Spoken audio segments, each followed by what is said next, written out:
छत्तीसगढ़ में इन दिनों एक घटना पूरे प्रदेश भर में चर्चा का विषय है कि कोई एक 1.5 लाख का मोबाइल लेने के लिए कैसे 21 लाख लीटर पानी बर्बाद कर देता है एक सरकारी अधिकारी। नमस्कार, मैं नीलेश। और चर्चा आज उस अधिकारी की नहीं जो बर्बाद कर दिया, बल्कि आज की रिपोर्ट में चर्चा ऐसी जिसमें पानी बचाने की बात हो रही है और पानी बचाने के साथ साथ और भी तमाम ऐसे काम जो समाज हित से भी जुड़े हैं और लोगों के आर्थिक स्थिति से भी जुड़े हैं। हमारे साथ हैं छत्तीसगढ़ स्वामी विवेकानंद तकनीकी विश्वविद्यालय के कुलपति M.K. वर्मा सर। स्वागत है न्यूज़बाजी में। नमस्कार, धन्यवाद। सर, ये पानी बचाने वाला क्या ये लैब है जो पानी बचाने पर बात हो रही है? नहीं, ये वास्तव में पानी से सेकेंडरी रिलेटेड है। ये मृदा परीक्षण प्रयोगशाला है जिसको हम जियोटेक्स लैब बोलते हैं। इसमें मिट्टियों के इंजीनियरिंग प्रॉपर्टीज पूरी चीज़ें देखी जाती हैं, जैसे कि डैम बनाना है तो किस टाइप की मिट्टी लगेगी, उसमें जो मिट्टी लगी है वो उसका स्ट्रेंथ कितना है, यदि बन गया है तो उसका टेस्टिंग करना, बनने के पहले डिज़ाइन करना है तो कौन सा मटेरियल लगेगा, किस साइज का लगेगा, कितना पानी मिलाना है, कितना रोलिंग करना है।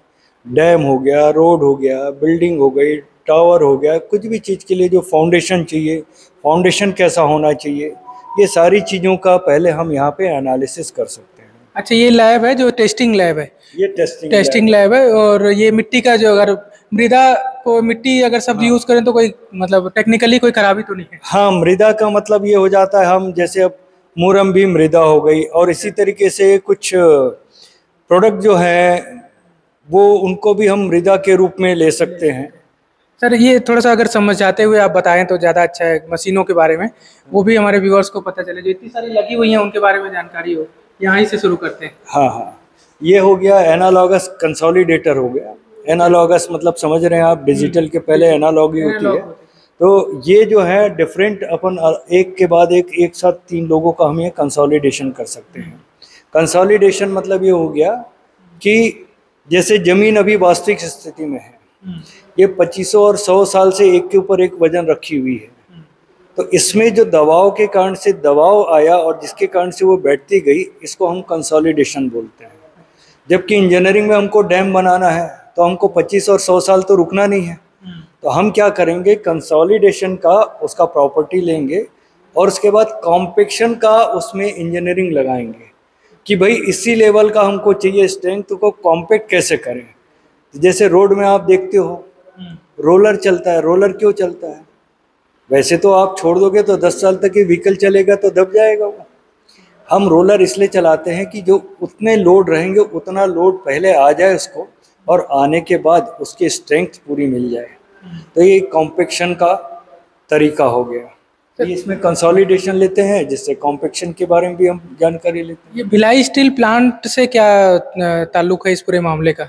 भिलाई स्टील प्लांट के साथ ये हमारा मामले का ताल्लुक ये है कि उनकी मृदा संबंधी जो भी टेस्टिंग होगी वो करेंगे, और साथ ही साथ जैसे मटेरियल की बात कर रहे हैं तो एक बहुत अच्छी चर्चा हुई है और जिसके लिए हम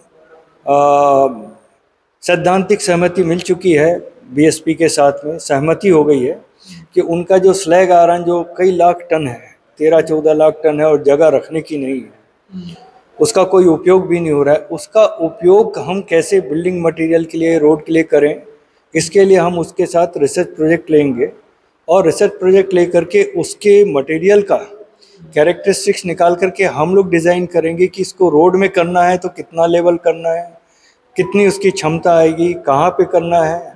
कई जगह पे मिट्टी, जैसे काली मिट्टी देखते हो आप, वो दबती है और फूलती है, क्रैक हो जाता है। तो ऐसे मिट्टियों को स्टेबलाइज करना है तो क्या हम उसमें स्लैग आयरन, क्या बारीक पाउडर या अलग अलग साइज के मिला करके उसको स्टेबलाइज कर सकते हैं।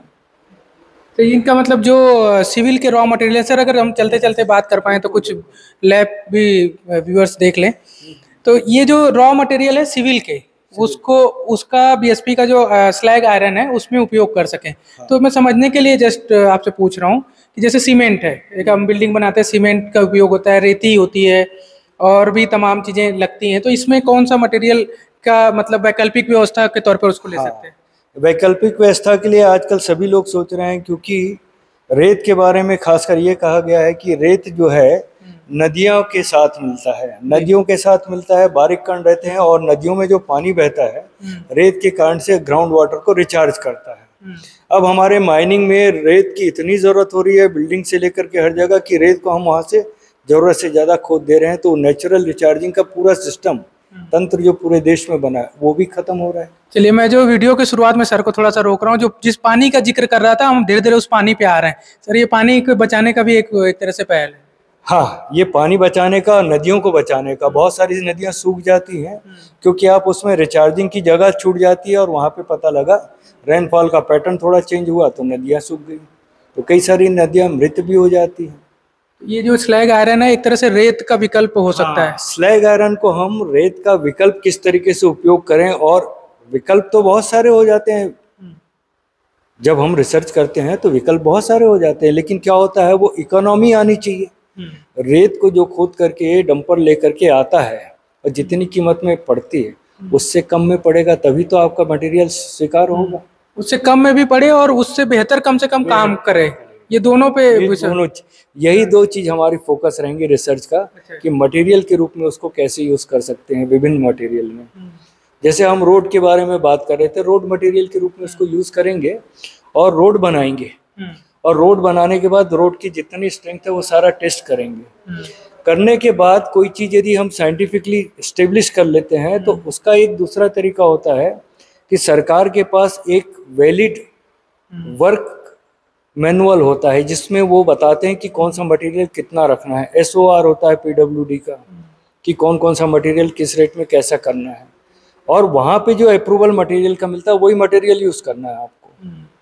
तो हम क्या करेंगे, रिसर्च करने के बाद, टेस्टिंग करने के बाद इन मटेरियल्स को राज्य सरकार के PWD और बाकी वर्क्स डिपार्टमेंट के मैनुअल में डालेंगे, और डिज़ाइन प्रोसीजर को जो हम अथेंटिसिएट करेंगे टेस्टिंग के साथ, वो उनको इस्टेब्लिश करेंगे, तभी वहाँ BSP का स्लैग आयरन जो है खपत होगा। क्योंकि वो जब एक बार वैलिड हो गया वहाँ से, तो कोई भी इस्तेमाल करेगा तो उसको पेमेंट भी मिलेगा। सर, ये पूरे लैब में तो काफ़ी ये सब जो मशीन है वो आम लोगों की समझ से बाहर है। एक ही चीज़ मुझे दिख रही है जो हर कोई व्यक्ति इसको समझ सकता है, ये तराजू वाला जो काम, इसका क्या उपयोग है सर? वेइंग मशीन है। जैसे हम कोई भी मृदा का टेस्ट करते हैं, तो मृदा का टेस्ट करते हैं, जैसे बहुत सिंपल एग्जांपल ले लें कि कितना परसेंटेज मॉइस्चर है। कितना परसेंटेज मॉइस्चर निकालने के लिए क्या करेंगे, हम मिट्टी को लेकर के आएंगे, पहले वजन ले लेंगे, फिर उसके बाद ये ओवन है जिसमें हम एक स्टैंडर्ड डिग्री में उसको सुखाएंगे और 24 घंटे 12 घंटे रखेंगे, उसका पानी पूरा उड़ जाएगा। फिर खाली बचा उसको फिर से यहाँ, तो हमको क्या है, 2 बार मेजर करने के बाद, एक बार सूखा एक बार गीला, तो कितना पानी है ये पता लग जाता है। चलिए, ये जो किचन में ओवन यूज होता है वही टेक्नोलॉजी है बड़ा रूप में, अगर उसको मतलब समझने के लिए अगर कहा जाए। वो माइक्रो ओवन है और इसमें टेम्परेचर का रेंज 1200 डिग्री तक के ले जाते हैं। इस मशीन में ले जा सकते हैं, और कंट्रोल्ड है कितने घंटे कैसे करना है। चलिए, तो ये तो बात हो गई मशीनरी की। अब सर, ये सिंचाई के लिए पानी की कुछ बात हो रही थी कि उसमें भी मिल जाएगा, तो ये पानी, मैं बार बार पानी पे इसलिए आ रहा हूँ क्योंकि सबकी जरूरत की चीज़ है ये रेत, और ये तो चीज़ें फिर भी सेकेंडरी आती है। पानी तो हर व्यक्ति की पहली जरूरत है। पहली जरूरत है। जब पानी की बात आती है तो जब से हमारा इंडस्ट्री बढ़ने लगा है तब से पानी की खपत बहुत हो गई है। म्यूनिसिपल के लिए तो ठीक है, दूसरा एग्रीकल्चर जब से हमारा खूब बड़ा है, एग्रीकल्चर के लिए भी जरूरत हो गई है। तो इंडस्ट्री और एग्रीकल्चर में बहुत बड़ी क्वांटिटी में लगता है। इसमें हम ऐसा सोचते हैं कि जैसे किसी इंडस्ट्री को, जैसे हम BSP के साथ चर्चा कर रहे थे उस दिन, डायरेक्टर इंचार्ज दास गुप्ता साहब से बातचीत हो रही थी, तो उन्होंने भी बताया कि भाई हमारे पास यहाँ पे जो मरोदा टैंक है उसमें 1 महीने का पानी रखते हैं हम, रिजर्व स्टोरेज। तो हमने उनको ये बताया कि भाई हमारे पास ऐसी सुविधाएं हैं कि हम अंडरग्राउंड आपके टैंक के अंदर का पूरा प्रोफाइल बना देंगे और कितना पानी वास्तव में रुक रहा है और उसका डबल तिबल क्षमता कैसे करें, इसका पूरा प्रोजेक्ट बना करके आपको दे सकते हैं। और उससे हमने उनको यही चीज़ बताई कि ये सिर्फ आपके लिए फ़ायदा नहीं होगा, इसमें तीन स्तर पे फ़ायदा होगा। एक, यदि आपके पास 3 महीने का रिजर्व हो गया और बरसात कहीं बिगड़ गई तो भी आपका इंडस्ट्री चलता रहेगा। आज फर्ज कीजिए कि 1 साल पूरा सूखा पड़ गया तो BSP को बंद करना पड़ेगा। सरकार पहले पीने का पानी देगी, दूसरा फिर कृषि के लिए पानी देगी, तब इंडस्ट्री की बात आएगी। पानी ही नहीं है पीने के लायक ही, तो ऐसा रहेगा। तो इसीलिए ये जो रिजर्व यदि 3 महीने का हो जाता है तो ये अपने आप में एक बड़ा विशेष होगा उतनी क्षेत्र में। और जितने इंडस्ट्री हैं इस टाइप के, उसमें किसी जगह 3 महीने का रिजर्व नहीं रहता। 3 महीने का रिजर्व रखना यानी ये साइंटिफिकली बहुत अच्छा और स्टेबिलिटी के हिसाब से बहुत अच्छा होगा। और ये तो सिर्फ बीएसपी नहीं, बीएसपी तो एक पार्ट है, ऐसे तो कई सारी इंडस्ट्री है जिनके लिए ये फार्मूला काम करता है। यस, बीएसपी में क्योंकि पास में है, जिसके साथ हमने बात कर रहे हैं कि हम आपको प्रोजेक्ट बना के देंगे, कहाँ का ड्रेजिंग करना है कम से कम पैसे में। इसके दो और फायदे हैं जो सरकार और जनता के लिए बहुत बहुत महत्वपूर्ण है। सरकार के पास आप देखते हो कि बाढ़ का पानी आ गया और मुआवजा दे रहे हैं, किसानों का फसल डूब गया। तो नॉर्मली कई जगह हमारे पास हैं, जैसे बलौदा बाजार के पास में है, इधर आपका राजिम के पास जोन है, जहाँ डैम में पानी फुल भरा तो रोक नहीं सकते, टूट जाएगा, इसलिए हम उसको खोलते हैं और नीचे बाढ़ आता है, पानी बरसात हो गई तो और आ जाता है। तो हमारा ये स्कीम है, हमारी स्कीम ये है कि ये बाढ़ का पानी जो है, नहर का तंत्र बना हुआ है, ये बीएसपी के मरोदा टैंक में आ जाएगा। मरोदा टैंक में यदि आता है तो बाढ़ से बचत हो गई, फसलें नुकसान बंद हो गई। दूसरा, बीएसपी को ये फायदा हो सकता है कि बाढ़ का पानी है तो कम पैसे में उसको मिल जाए, तो कम पैसे में ज्यादा पानी भी मिल रहा है, बाढ़ भी बच गई। तीसरा जो फायदा मैं देखता हूँ बहुत बड़ा है, जो किसानों के लिए है। किसानों के लिए ऐसा है कि यदि हम 3 महीने का पानी यहाँ पे स्टोरेज करके रखे हैं तो जनवरी तक के मिलेट की खेती, जिसके लिए पूरे विश्व में जागरूकता आ गई और हमारा कोदो कुटकी पुराना वापिस आ गया है। सरकार भी काफी इस पे फोकस है। सरकार, राज्य सरकार ने तो उसका पूरा समर्थन मूल्य से लेके हर किस्म से उनको प्रोत्साहन दे रही है। तो इनके प्रोडक्शन के लिए जो पानी बीएसपी को लगातार देते थे, तीन गुना इसका स्टोरेज कैपेसिटी हो गया। तो ये पानी हमारे रबी फसल के लिए, मिलेट के लिए जो होगा, और ये करीब 1 लाख हेक्टेयर तक के हम सिंचाई दे सकते हैं। ये प्रीलिमिनरी अनुमान है। यदि 1 लाख हेक्टेयर में मिलेट यदि हम करते हैं और एक्स्ट्रा करते हैं तो किसानों का भला कितना होगा, आप समझ सकते हैं। मिलेट तो आप एक एग्जांपल दे रहे, हो सकता है किसान अगर ये समझे तो वो और भी कई सारी खेतियों का अनुमान लगा ले कि ये भी कर सकते हैं। और ये तो खैर पूरी एक प्लानिंग वाली बात है। सर, इम्प्लीमेंटेशन में क्या दिक्कतें हो सकती हैं और क्या आप लोग की प्लानिंग है? इम्प्लीमेंटेशन में सिर्फ 2 स्टेज पे करना है। एक स्टेज ये करना है कि हम जो सर्वे करके जो अंडरग्राउंड उसका सर्वे करेंगे, पानी के अंदर करेंगे, उसका प्रोफाइलिंग करेंगे, उसका जो कैपेसिटी बढ़ाना है वो भी हम बना करके देंगे, उसको बीएसपी उतनी कैपेसिटी बढ़ाए, पहला स्टेज। बस ये स्टेज करते ही ये हमारा जो प्रोग्राम है, जिसमें कि बाढ़ का पानी भी बचत होगा और उसके बाद किसानों को भी लाभ होगा, उसके बाद ही ये हो पाएगा। तो एक ही स्टेज देखता हूँ जिसमें पहले हम सर्वे करके दें, दूसरा बीएसपी उसमें फंडिंग लेकर के उसको गड्ढा करके और ड्रेजिंग करके उसको 3 गुना उसका कैपेसिटी बढ़ा ले। एक अनुमानित कितना खर्च एक होगा? आप लोगों ने कुछ तो इस पे काम किया है कि अर्थ के हिसाब से कि कितना पैसा लगभग इसमें, जो आप लोग पहले स्टेज और दूसरे स्टेज की बात कर रहे हैं? पहला स्टेज तो विश्वविद्यालय और बीएसपी के बीच की बात है, तो ये 3-4 करोड़ के अंदर में प्रोजेक्ट हो जाएगा, क्योंकि अंडरग्राउंड वाटर के लिए इक्विपमेंट्स लेने पड़ेंगे। 3-4 करोड़ में ये इसका काम आराम से हो जाएगा। इसके बाद जो ड्रेजिंग करनी है उसमें, उसके लिए वो बीएसपी करेगी, और बीएसपी का जो 100-200 करोड़ का जो भी खर्चा लगता है वो टेंडर और national international tender, global tender के हिसाब से आएगा। तो 100 से 200 करोड़ के अंदर में हो जाएगा। ये अनुमान बहुत ही रफ है, जो शुरुआती है। एक मतलब जब कोई प्लानिंग करते हैं तो लगभग वाली जो बात होती है। अभी हमें ये भी पता नहीं है, जब बोल जरूर रहे हैं कि कितना मिट्टी, कितना वॉल्यूम वहाँ से खुदाई करना पड़ेगा, अंडरग्राउंड करना है तो उसके लिए मशीनरी लगेगी, उसके क्या कास्ट होते हैं, कितने दिनों में होगा, ऐसे कई सारे सवाल हैं। लेकिन एक मोटे तौर पे अनुमानित 100 से 200 करोड़ के अंदर में हो जाना चाहिए। और एक बेसिक चीज तो ये भी है ना सर कि अगर जब ये प्रक्रिया पूरी चलेगी तो उस दरमियान जो स्टोरेज अभी है उसको कहाँ डाइवर्ट करेंगे? ये भी तो एक नहीं, वो वहीं पे रहेगा। अच्छा, वो वहीं रहेगा, वहाँ रहते रहते हो जाएगा। अंडरग्राउंड में क्या होता है, जैसे कि आपने देखा होगा बूढ़ा तालाब में पहले रायपुर के बूढ़ा तालाब के बूढ़ा तालाब, व्यूअर्स को थोड़ा क्लियर कर दो, नहीं तो बूढ़ा तालाब बोलने से हो सकता है कहाँ का अनुमान लगे। तो रायपुर के बूढ़ा तालाब में ऐसा हुआ था, उसमें कोई फॉरेन की कंपनी आई थी, नाव में उसमें ड्रिलिंग मशीन थी और साथ ही साथ सक करने का, ड्रिलिंग किए वहाँ पे और मड को सक किए, और सक करने के बाद वो फ्लोटिंग पाइप से किनारे पे उसका मिट्टी निकलता था। इसी तरीके के आजकल बहुत सारी टेक्नोलॉजी हैं जो 100 फीट की गहराई में भी खुदाई करती हैं और वहाँ से खुदा हुआ मटेरियल को पंपिंग करके बाहर लाती हैं। और चूंकि तालाब बहुत बड़ा रहता है तो फ्लोटिंग पाइप से वो किनारे आता है।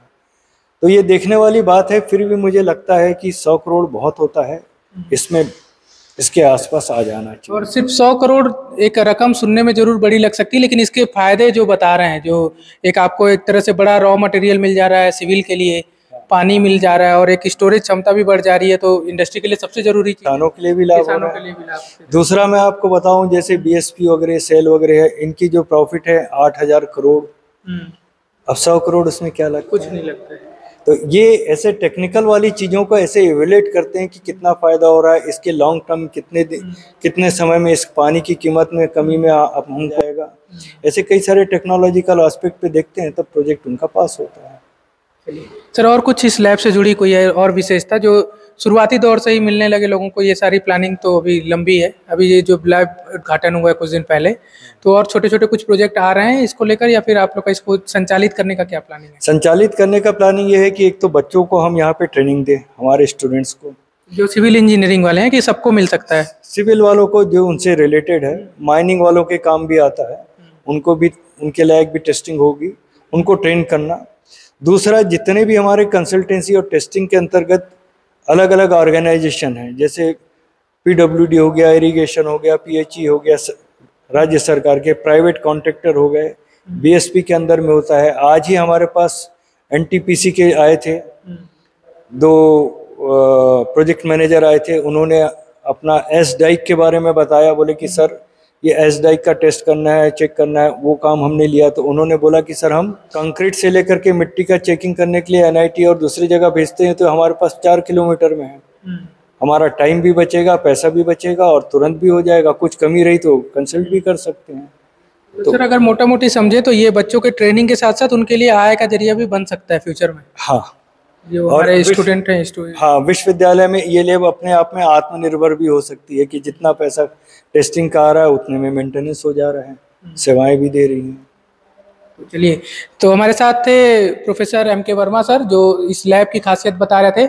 जो व्यूअर, जो मैं वीडियो के शुरुआत में जिस पानी के बर्बादी का जिक्र किया था उसके बारे में अगर उनको ना पता हो तो एक छोटी सी जानकारी दे दूं कि कुछ ही दिन पहले कांकेर जिले में एक फूड इंस्पेक्टर का मामला सामने आया था, जो डैम में उनका मोबाइल करीब 1.5 लाख कीमत वाला गिर गया था और उसको निकालने के लिए उन्होंने 21 लाख लीटर पानी बहा दिया बाहर। तो शुरुआत में वीडियो के जो जिक्र था वो उसी घटना का रेफरेंस था। बहरहाल, आपको ये वीडियो कैसा लगा? अगर पसंद आया हो, ये जानकारी अगर सुविधाजनक लग रही हो लोगों को कि ये जो लैब बना है उससे काफ़ी लोगों को फ़ायदा हो सकता है, तो आप इस वीडियो को ज़रूर लाइक करें और ज़्यादा से ज़्यादा लोगों तक शेयर करें ताकि इसकी खासियत लोगों तक पहुंच पाए। और अगर अभी तक आपने हमारे चैनल को सब्सक्राइब नहीं किया है तो सब्सक्राइब कर लें। और हमारे लिए कोई सुझाव, शिकायत या कोई ऐसी खबर है जो आप हमें बताना चाहते हैं तो कमेंट बॉक्स में बता सकते हैं। इसके अलावा हमको newsbaji.editor@gmail.com पर मेल भी कर सकते हैं। हमारी तमाम खबरों को पढ़ने के लिए newsbaji.com हमारी जो वेबसाइट है उसको फॉलो कर सकते हैं। हमें फेसबुक, इंस्टा और ट्विटर पर भी फॉलो कर सकते हैं।